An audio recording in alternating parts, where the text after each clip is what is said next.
Hello, I'm Robert Miller, and this is a story of my life, 78 years, and what I learned about being all that you could be. And that's kind of an important thing these days because there are so many naysayers that tell you what you can't do and what you're not going to be able to do. And this is to give some inspiration to folks that have been told they can't do this and they're not able to do that and they're not smart enough to do this and so on.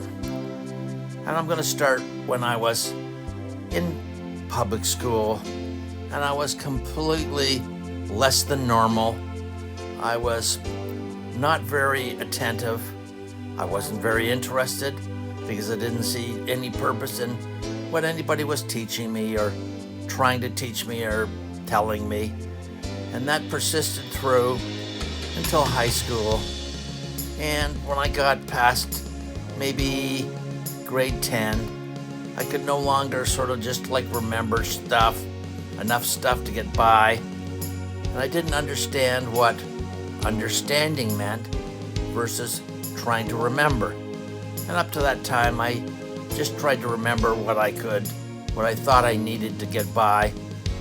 But evidently that wasn't very good because by the time I got to grade 12, my algebra marks were in the 30s, my trigonometry marks were in the 30s, my geometry marks were in the 30s, my French marks were in the low 40s, if you get my understanding. And I remember someone coming to me and saying that we've tested you, and the reality is that you're going to probably have a job, in a warehouse or something such as that, and you're going to have to make the best of it because the reality is that we've tested you and you don't have what it takes to make it in the intellectual world. And so I guess I kind of accepted that. And so one day when I'm sitting in a geometry class in grade 12, a guy leans over and says, "Are you Bill Miller's brother?" And I said, "Yes." And I said, "Who are you?" And he said, "I'm Ace Ribble. I was in your brother's class 5 years ago." And I said, "How could you be in my class now?" He says, "Well, I've been trying to pass the scores forever so I could try to get out of high school." And I said, "Well, what are you doing?" He says, "Well, the best that I can do is, get a job, moving things and stuff like that physically." All of a sudden, I had this epiphany that that's what my life was going to be about. And before that, I had never ever considered what I was going to do working. I just went to school because I'd been there the day before, and I knew that if I was in grade 8, there was a grade 9. I was in grade 9, there was a grade 10. And so I just kept going and not really thinking about what was the purpose of it all. And when I heard that, I went home that night and I sat in the dark and I thought and I said, I can't be an Ace Ribble. I just can't. And it took me 3 hours of sitting there and saying, I have to put a stake in the ground. I have to take a position to try to do something to save my life so that I don't end up like this. And how can I do this? Well, I was taking grade 12 French because I had failed it. And I was sort of taking some grade 13 subjects again. And so I went to another high school and told them that, I was out of school and I needed to take a course in grade 13 French. And I got that, and so I enrolled. And meanwhile, I'm taking grade 12 French, and no one knows I'm taking grade 13 French. And I sat down and I said, I'm going to get through this no matter what. And I sat down and I tried to remember and memorize. I remember the book was D'Artagnan. Everything that I could, it was in French. It was French literature. And I studied and I studied and I thought, and my head hurt. And at the end of the day, I had passed my grade 13 subjects, including grade 13 French, except I had a dismal average of about, 55%, which isn't good for anything. Well, I pleaded that I needed to get some kind of education. So, not having any grade 13 in time to apply to any, university like U of T or anything like that, I applied to Ryerson. And I went in for an interview, and they weren't very impressed with my marks. But I told them that I had tried really, really hard, and I wanted this chance. And they gave me that chance. The person said, okay, we'll see how you do. And I started off in Ryerson, and basically it was sort of like engineering. And you took chemical engineering, you took mechanical engineering, you took some civil engineering. You learned a lot of very practical things, including, being in the laboratory and doing laboratory experiments and things such as that. And as it turned out, each year I got more interested in what I was doing, and I began trying harder. And at the end, when I graduated from Ryerson 3 years later, I was doing very, very well. And my marks just kept increasing, and I was just a little bit below a first-class average.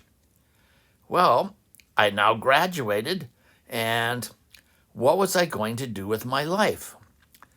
Well, I went out and I interviewed for some jobs, and I went out to the Goodyear Rubber and Tire company, and I looked at that Gradio place filled with black carbon that they use in the tires, and I sort of said to myself, you're not going to last very long if you're working in here.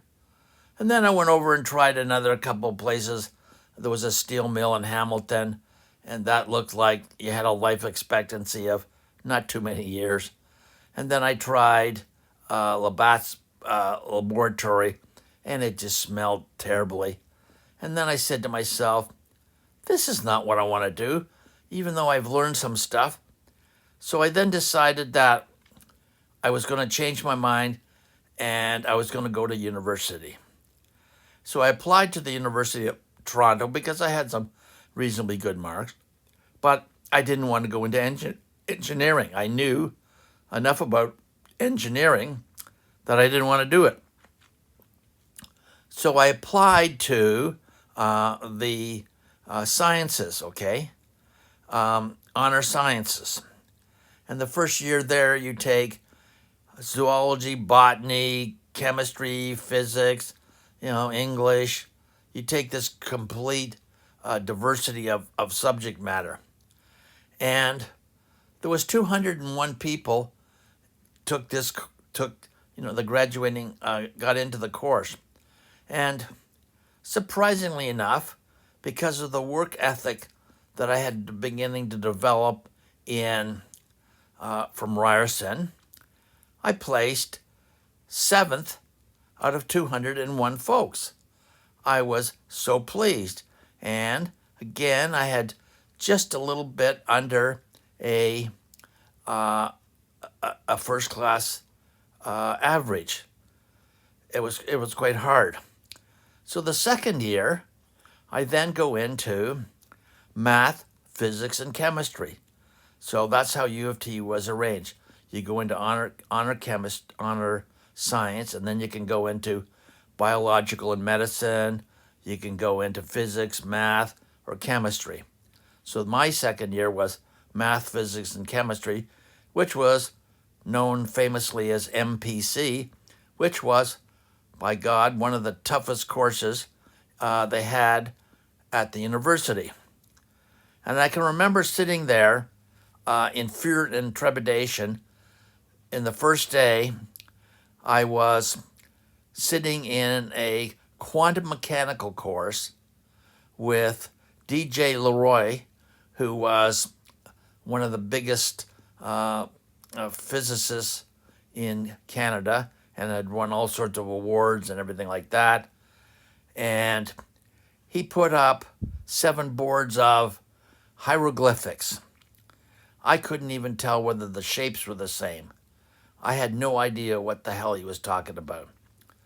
And then I sort of expressed that to the guy sitting next to me, who turned out to be a guy called Barry Points. And Barry Points said, yeah, this is really, really tough. Even though I was an Ontario scholar, like I had a 95% average, I failed this course last year. And I found it hard, and I'm finding it hard now. And I said to myself, oh my God, if an Ontario scholar who got 95 can't make it, how possibly can I make it? Because I can't remember anything.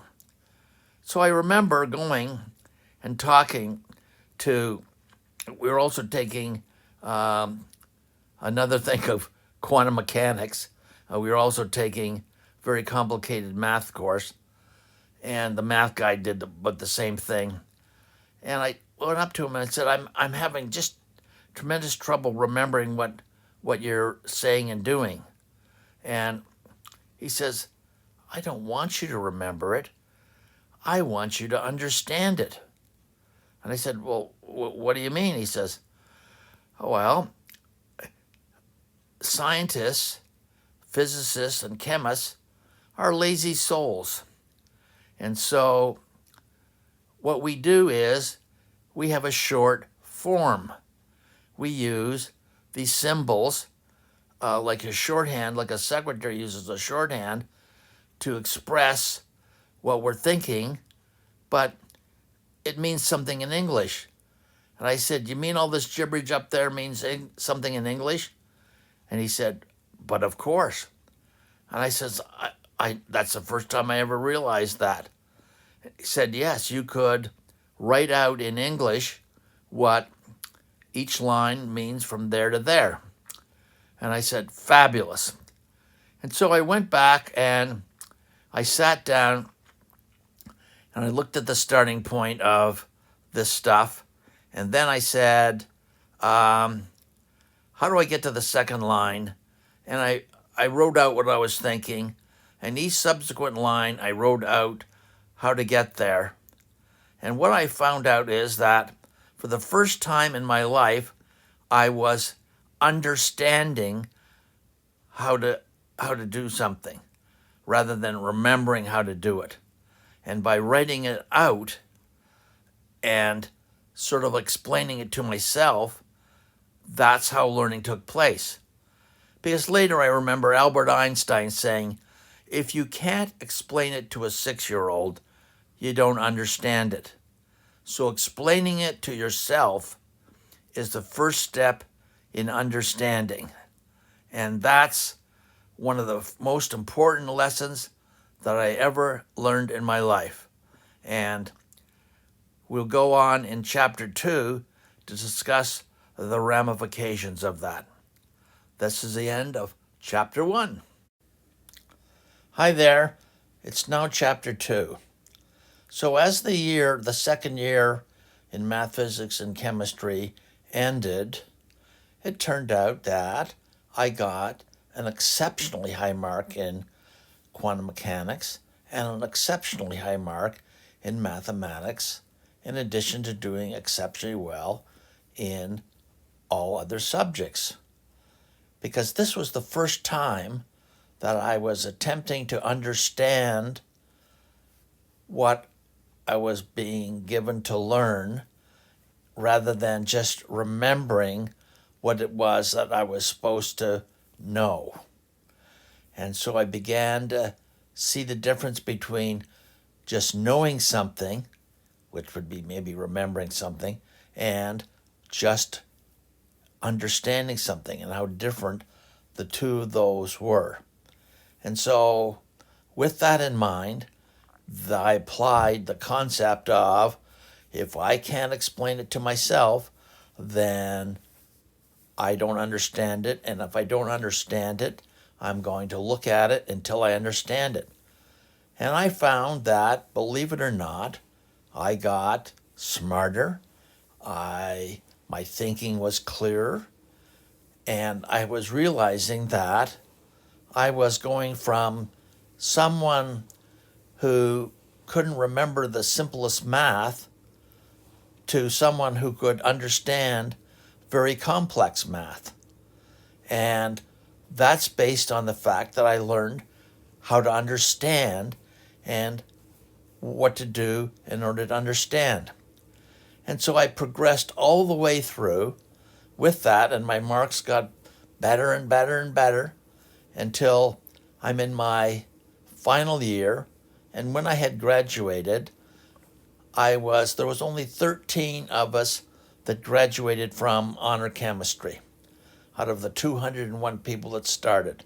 The attrition rate was like at least 50% of the people got knocked out by the second or third year because they found themselves not learning how to understand. Most of them had exceptional memories, and the early part of one's education in high school and everything like that was really based on what you could remember. There wasn't a lot of understanding taught. And as it said way back, that not all learning methods teach understanding. And the key to getting ahead is to be able to understand. And when you understand, then you can put things together. Well, going into my fourth year, I was now considering I should maybe go to graduate school. Wow, here, won't that impress my teachers that thought I wasn't going to get anywhere? And so in my fourth year, we were given a mentor professor. The one that I was given, he shall be nameless, but he was quite young. He was 24 years old, and he was a new professor from Manchester in England. And his specialty was homogeneous catalysis, which basically was how to use platinum and iridium and those type of metals in order to get hydrocarbons and things like that broken down more efficiently to form gasolines and oils and stuff like that from crude oil. And he was given a laboratory which had been left dormant for a couple of years, so it was absolutely a mess. And he said to myself and two others who were assigned to him that if we cleaned up his lab for him, that he would allow us to take our fourth year project and extend that into a graduate project. Well, graduate thesis. So I said, wow, that's really great. So weekends, late at night, we transformed that junk laboratory into something just short of a operating studio for you could do surgery in the place. It was so damn clean and impressive and everything like that. And so it's now near the end of my fourth year, and I've already applied and been accepted to graduate school. And he comes in and says to us, I have some maybe disturbing news, but the reality is that I don't have any NRC grants because I'm brand new. So I have to take industrial grants in order to cover your expenses. And I said, well, what does that mean? He says, well, what it means is that, the work that you did in your fourth year, I need you to do something else for your master's degree. And I sort of like said to myself, you mean all the time we spent cleaning your lab and doing everything like that, and you had promised us that we could use that, it's no longer any good? He says, well, yeah. And I said, well, I don't think I can live with that. I said, that's totally unfair. And this was like the beginning of July, because we'd finished our school year and we were just in the first phases of our master's degree program. And I said, I can't deal with this. This just isn't fair. I closed my lab book and I walked out the door of the lab and I never went back. He never phoned me. The university didn't call me. No one called me. And so I took the summer off because I was so upset. And my best friend, Michael Bone, gave me some financial aid throughout the summer so that I could exist. And I thought, well, I guess I'm not going to go to graduate school now. I'll just get a job. And at the end of August, after relaxing for the summertime, I picked up the paper and I saw this advertising for a chemist at Orthopharmaceutical.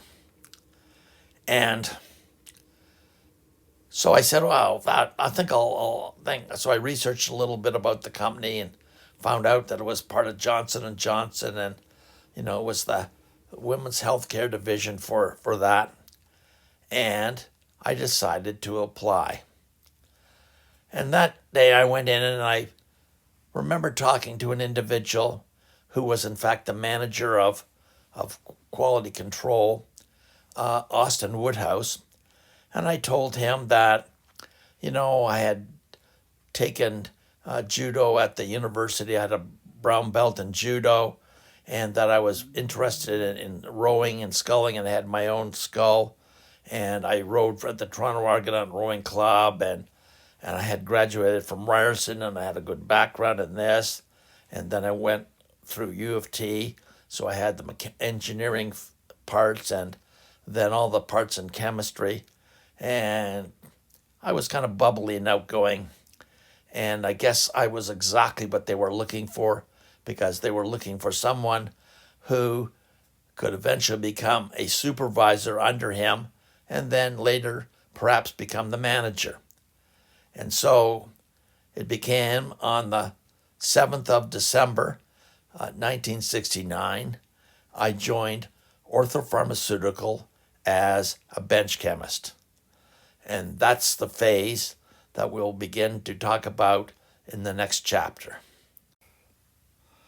Having obtained a position as a bench chemist at Orthopharmaceutical turned out to be the best and most important thing in my life. And that was the time that just before I thought my life was ruined because I wasn't going to be able to go to graduate school. And this proved another lesson to me that in your life, it doesn't matter whether you go left or right. It only matters that whatever direction you go, you give it 100%. And if you fail, then you give it your best. But if you go left or right and you only give it less than 100% and you fail, then you will always be dogged with the fact that you might have made it had you given it your best.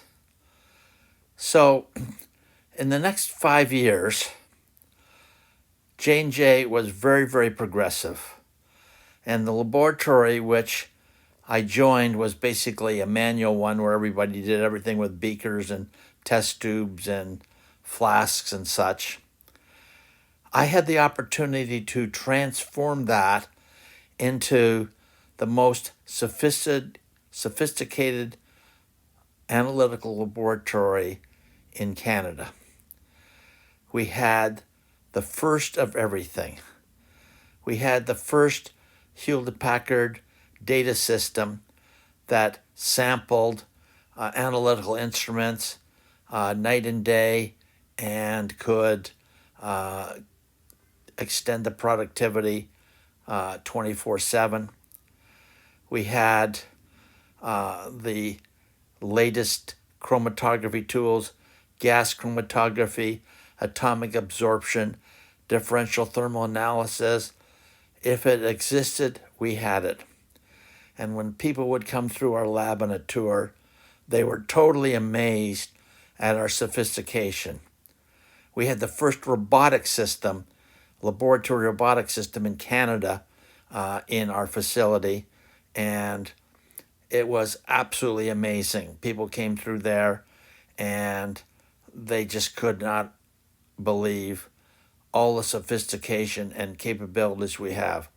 And if there was anything that ever impressed people about Ortho and Johnson, it was that laboratory.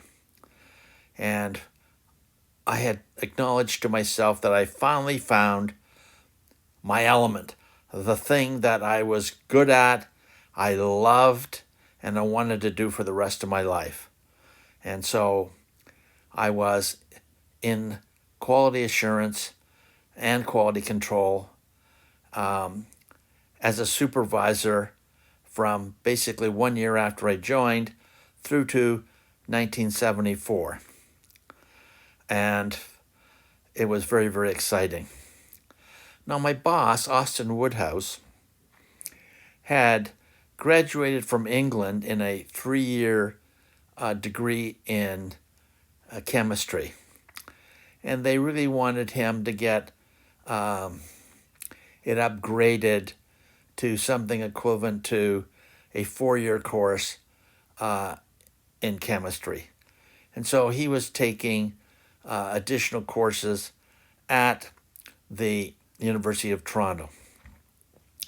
Well, somebody said that misery loves company. And he said to me, Robert, why don't you take some graduate courses? And I said to myself, oh, my academic stuff, I've had such a bad experience before with graduate school. I don't know whether I could survive it again. So he said, well, just take a course or something because it looks good on your resume. Well, we had a product at the time called Delphin Foam. It was an aerosol contraceptive, and it sort of came out like shaving cream. And we were having some technical problems with it.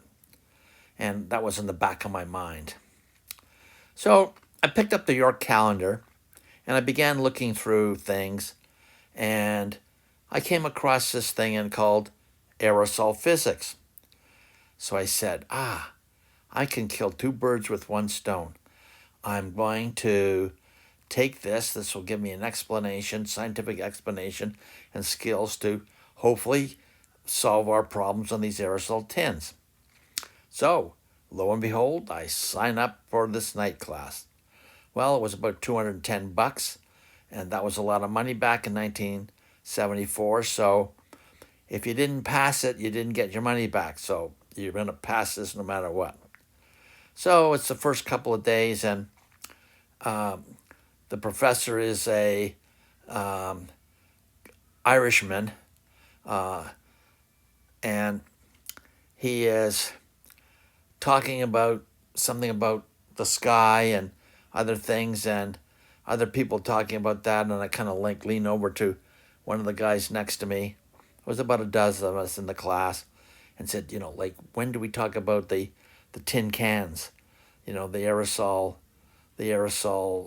cans? And he kind of looked back at me strangely, like, ooh, what's that? Well, anyways, Dr. McGaw then asked some questions, and I just sort of put my hand up and blurted out an answer. And he kind of looks at me, and everybody else turns and looks at me, and I'm sort of saying, oops, maybe, that's my, the famous old thing, no one knows how stupid you are until you open your mouth and prove it. I sort of began getting self-conscious. But this went on for 2 or 3 weeks, and I kept saying, like, I have a viewpoint on that, and I spoke up and I said it, and I got the same reaction each and every time.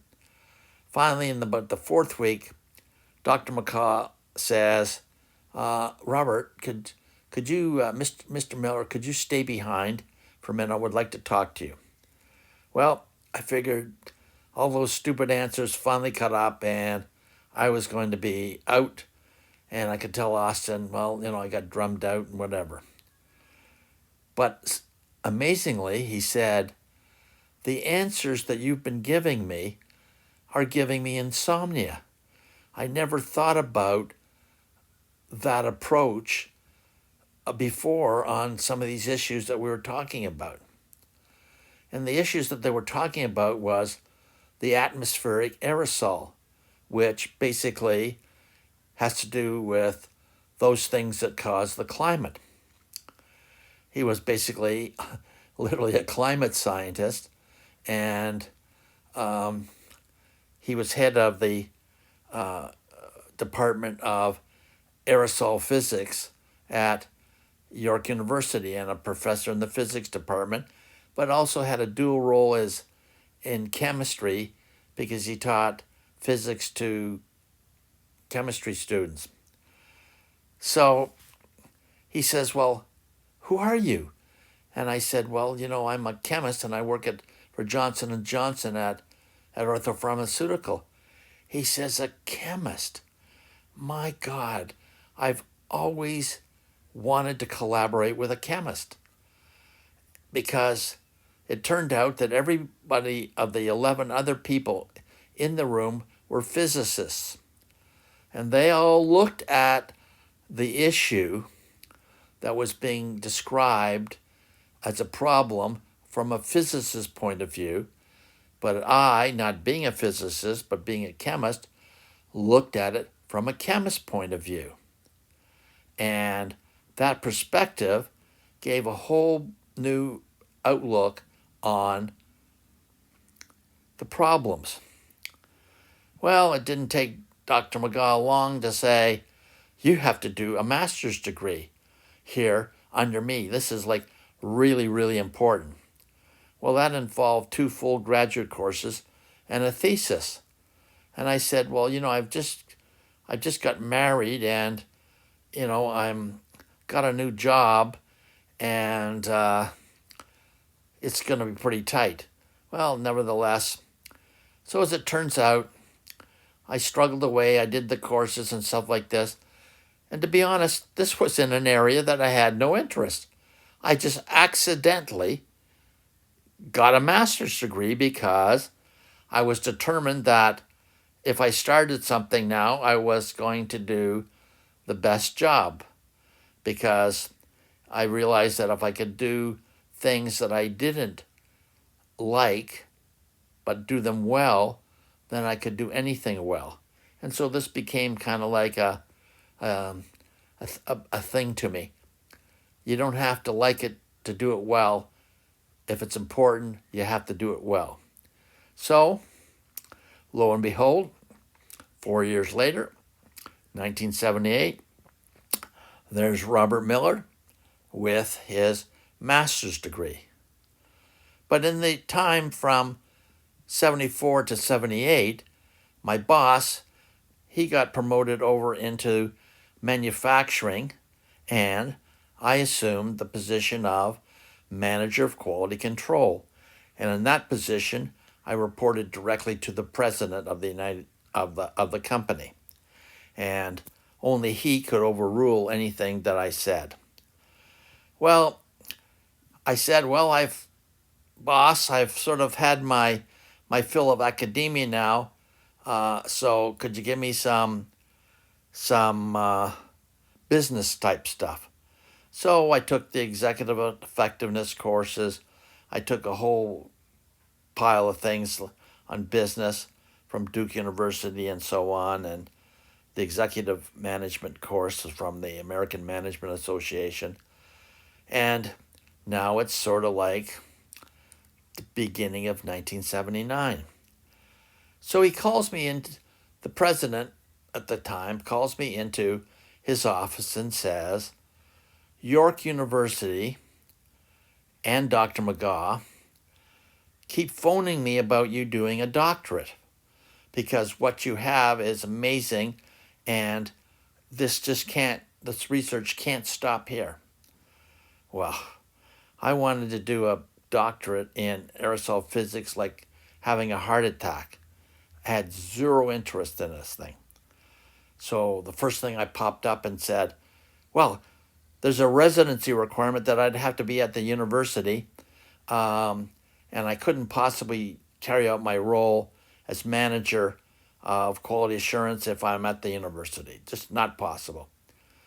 So he said, well, they want you so badly that the Senate of York University has amended their charter to include the labs at orthopharmaceutical as part of the laboratories for the Center for Research and Experimental Sciences.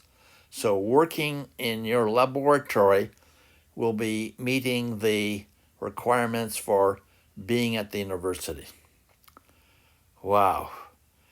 I came home and talked to Ricky and said, I really don't want to do this because I have really no interest in it. And then I said, my boss, he's pretty tight with the dollars, and I'm just going to think up a big fat number that I'm going to have, and he'll say, sorry, we can't afford that, and I'm off the hook. So, guess what? I think up a number of $50,000 or $60,000. Way back then, that's kind of like 5 years of salary, okay? And so, surprisingly, he says, yes. I can't believe it. The university has roped me in. My boss has given me all the money. And what's left? I have to do it. I haven't got any other excuses. I said, well, I just have 2 children. I have a child that was born in 1976 and one that was just in the tube, as they say, in 1980. And you're wanting me to do this, plus I had also been given some additional responsibilities in product development.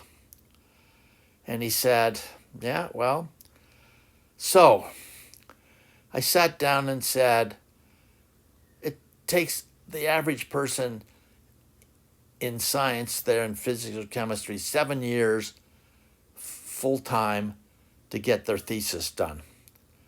And I don't have 7 years, okay? Because I'm like 36 and I just can't spend all that time.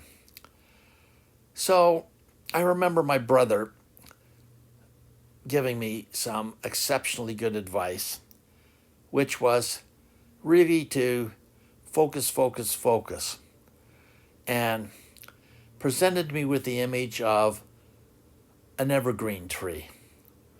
And the goal was to get to the top of the tree.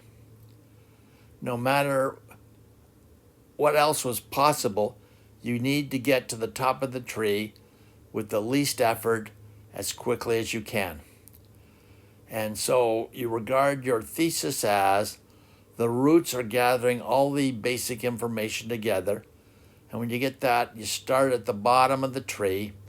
And as you're working up, you might see something interesting on one of the branches, and you might go out and explore the branches, but then that's not where you really wanted to go. So you come back, and you're still at the same spot, but you wasted time and resources. So don't look at the branches, keep climbing up the trunk. And with that in mind and the focus that it had, I managed to do my doctorate in 4 years part-time. And there were people that started there before me, and there was people that were there after me, because they were doing things to be busy but they weren't concentrating on the goal in mind. And it taught me that if I could do something that I didn't like so well that I could advance the cause of science and go from a kid who had 20s, 30s, and 40s in geometry and math to someone who has a doctorate in chemical physics with the most sophisticated equations and technologies, then one could learn to become smart. And one learns to become smart by learning how to understand. And the more things that you understand, the more things that you're able to put together, and and that generates your ability to problem solve. And it's problem solving, answering questions that companies and corporations need the answers to, is what pays you and what gets you promoted. So I'll talk a little bit about the next phase of my life in obtaining patents in the next chapter. I want to diverge a little bit before I go on regarding my patents and talk a little bit about some of the other things that I did when I was at Ortho. Having all of this sophisticated equipment and being the most sophisticated laboratory, analytical laboratory, pharmaceutical laboratory in Canada, I decided that I wanted to teach others much about what I knew. And so I created a full-year course in spectroscopy, infrared, Raman, nuclear magnetic resonance, the whole bit. And I taught this through Seneca College. But because our labs were so sophisticated, people came and they took their courses at our facility.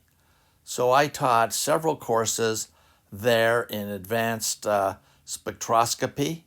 I taught courses there in advanced analytical chemistry, and I taught some courses on robotics. And I actually presented some of the findings at a number of conferences, and I was rewarded with the Pioneer in Robotics Award as being one of the early people to put robotics into an analytical laboratory. And I was featured in the Star, and I was interviewed, and I was on TV. So I was very pleased and proud of that. And I ended up teaching courses at the University of Manitoba, at the University of Wisconsin, at the University of Toronto, at York University, Seneca, as well as Ryerson. So I began putting myself in the shoes of others and saying, I have to find out what they need to know, and am I explaining it to them? Am I giving them an incentive? What am I doing to facilitate their understanding?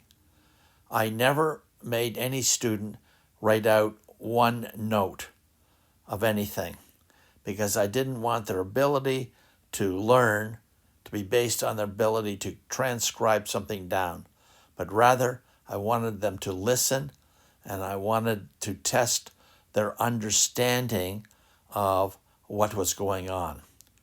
And that was a very key part of my life that I enjoyed that teaching ever so much. Very important.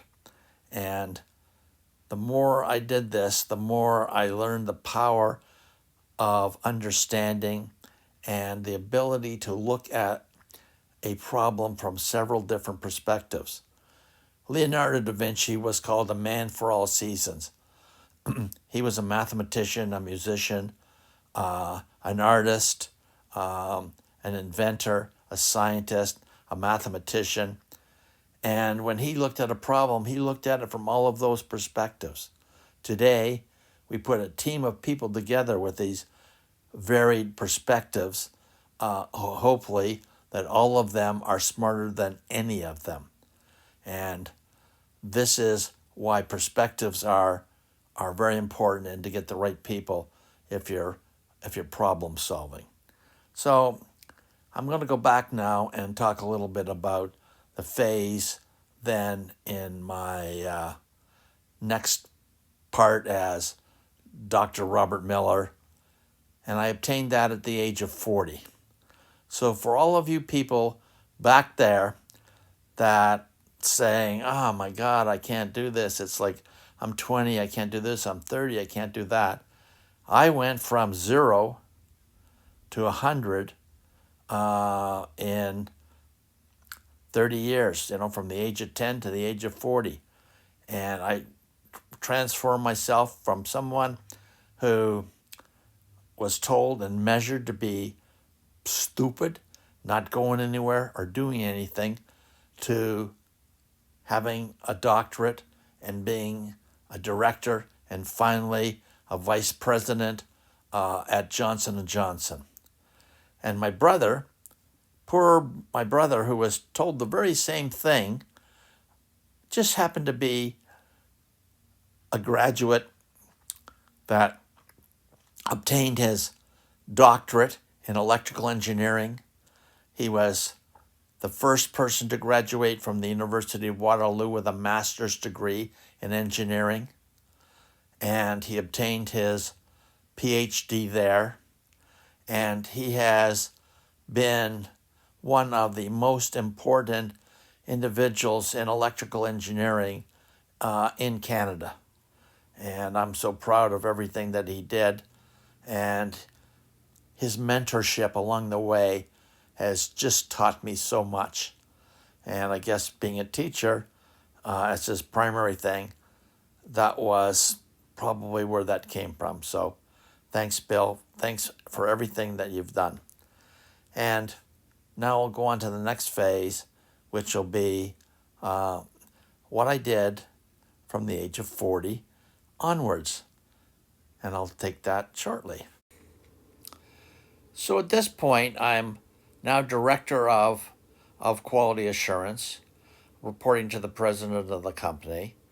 And it's 1983, and in another 6 years, I will become a vice president of Johnson & Johnson, and will remain in that position as a vice president of a number of technical divisions until I retire. But along the way, in addition to quality assurance, I had started up a product development laboratory. And very interestingly, we were presented with a compound, eudoxidine, from our parent company to see if we could develop this as a treatment for herpes. And what did that entail? That entailed generating all of the basic information on the drug substance, identify it, making a dosage form for it to be in, and doing all the analytical work, developing the analytical studies to do the blood analysis and so on. It was everything. In the States, that function had over 100 people in the department. We had 5. So I led a group of 5. And one of the things that I found out was I was looking, saying, well, how will I develop a formulation? Like, I'm not a pharmacist. I got my wife's blender from home and took it into the place and made a mess and said, boy, golly, I don't know anything about that. Nothing worked. So maybe I better learn. So I got everything I could learn about creams and gels and emulsions and ointments and creams and you name it, and finally developed a knowledge and understanding that allowed me to take an existing formula that we had and modify it slightly to create a ideal vehicle delivery system. But interestingly enough, along the way, what I found out was when I was looking at the different types of materials, I noticed that each different product seemed to have a unique set of ingredients to deliver, a cream or something to the skin. And I'm like, why is that so?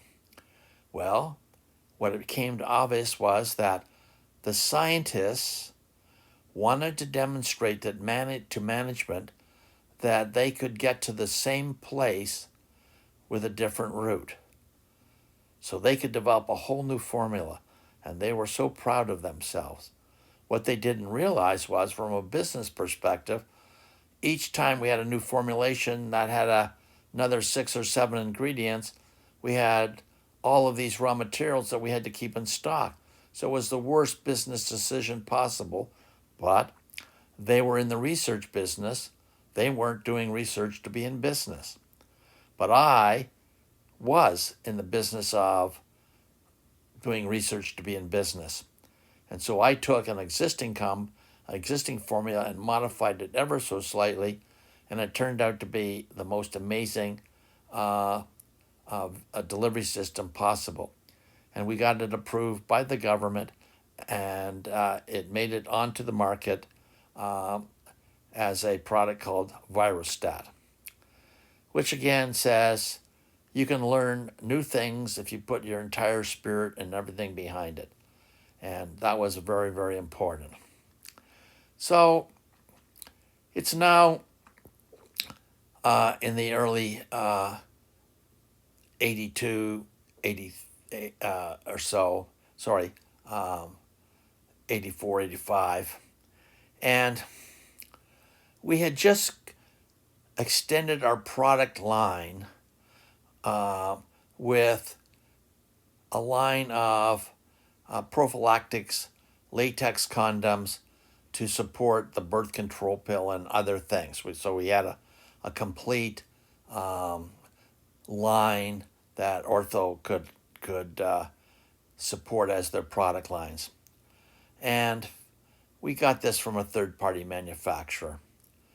And I'm remembering the board saying, when I was presenting it, the complaints, we had these complaints about the condoms, and it would invariably say this tore or it ripped. And so the board said, is that normal? Is there anything we can do to stop the ripping? Can we make it better? Well, was I a latex manufacturer? Did I have 100 years of experience in doing this and dipping technologies and all that? No, I didn't. But did that mean I couldn't solve the problem? Did that mean I couldn't use the singular tree in the forest to solve the problem? And so I began thinking things that tear or rip. I began thinking of reinforced concrete. It's got stuff in it, straw and bricks, straw and igloos. So things inside other things change the properties. So I created a visual image of myself of this tear moving along, and how could I stop the tear? Well, if I had something like a wall, the tear hits the wall, it would stop. But I can't make little walls in that. But I came upon the concept of, what if I fill it up with polystyrene spheres, microspheres, and we mix that into the latex. And so when a tear starts, it starts along and it hits one of those little spheres, and it has to go around it, so the force has to increase because of the resolution and component nature of the forces when it's going on an angle. Then it hits another one, and so on. And the end result was that we were able to almost triple the tear resistance of latex we got a patent for condoms, and we got a patent for gloves. And I knew 1% of what other people in the latex business knew, but I had learned how to find out that information which is required to solve the problem. You don't have to know everything. You only have to know what is required to solve a problem and get those data and those understandings necessary. And that will be a very valuable lesson to people who want to create and solve problems. You are more than you pretend to be. You are more than what most eyes can see. You are more than all your history. Look inside and you will find there's glory in your mind. Let's be the kind of people we can be. You are more than what your leaders say. You are more than how you earn your pay.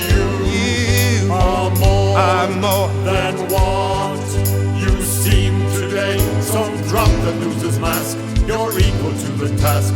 The question you should ask is who you are. You are more than some statistic chart. You are more than the sum of all your parts. You are more inside your heart of hearts. You know that it is true. This body that is you has miracles